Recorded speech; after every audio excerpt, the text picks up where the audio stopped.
Mike. Thank you, Prime Minister Trudeau. Thank you for those very gracious words about the strong relationship between the United States of America and Canada.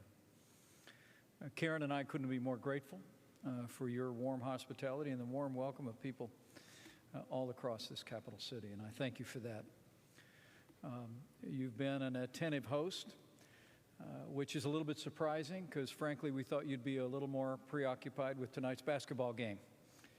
So let me take this opportunity to congratulate you and all of Canada on a historic first, the Toronto Raptors' first ever appearance in the NBA Finals. I know where your loyalties are, and you know where my loyalties are.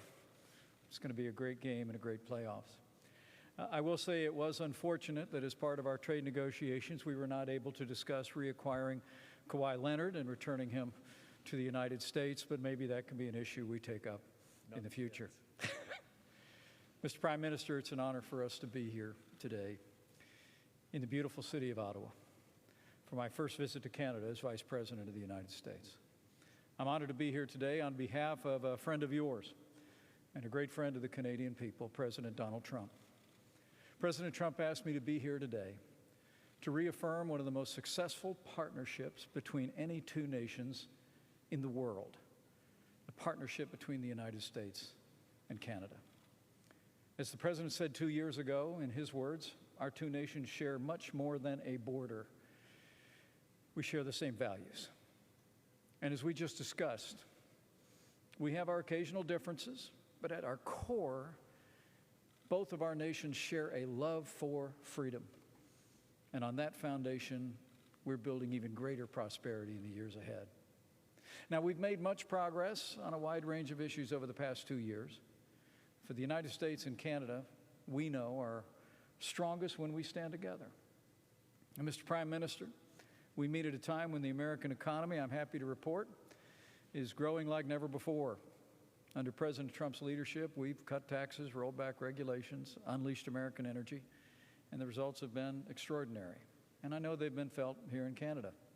In our country, we've created 5.8 million new jobs, including nearly 500,000 manufacturing jobs, and our economy grew by 3.1% last quarter. And the unemployment rate hit its lowest level in 50 years, with wages rising at their fastest pace in more than a decade.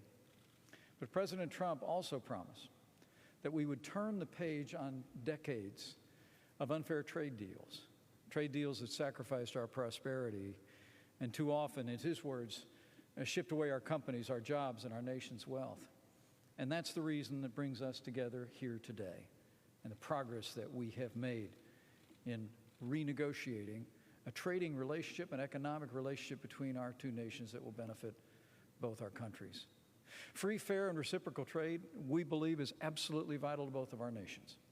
Last year, trade between the United States and Canada totaled more than $714 billion. In fact, nearly $2 billion in commerce, and 400,000 people cross our borders every single day. The United States also is Canada's top foreign direct investor. We invest nearly as much each year as every other nation in the world combined, and more than 1.5 million American jobs rely on exports to Canada. But because it was negotiated a quarter century ago, as you recognize, Mr. Prime Minister, and as did President Trump, the current North American Free Trade Agreement is just simply out of date.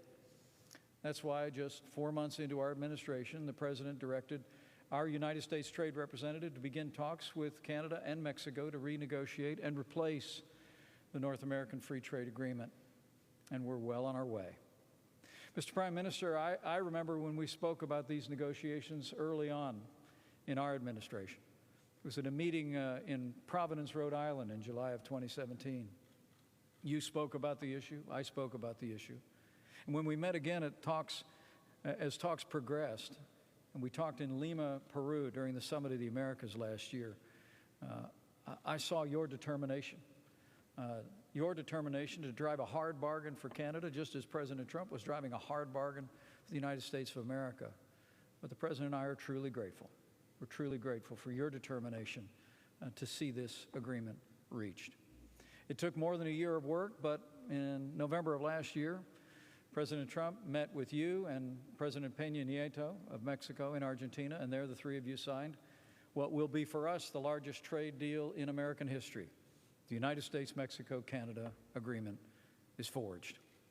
As the President said, the USMCA is a win for American jobs and American workers. But as I said to you the first time we met, we believe the USMCA is also a win-win-win for all three of our nations. It's superior to NAFTA in virtually every respect, and it will, as the President has said, lead to much greater growth and opportunity throughout our countries and across North America once it's ratified. Since we signed the USMCA, we're pleased with the progress that we've made to approve the deal. Just last week, our three countries reached a deal that lifted tariffs on steel and aluminum from Canada and Mexico in exchange for reciprocal cuts to tariffs on American goods. And Mr. Prime Minister, I know the President and our entire team are grateful for your willingness to work with us and resolve the issues associated with those tariffs.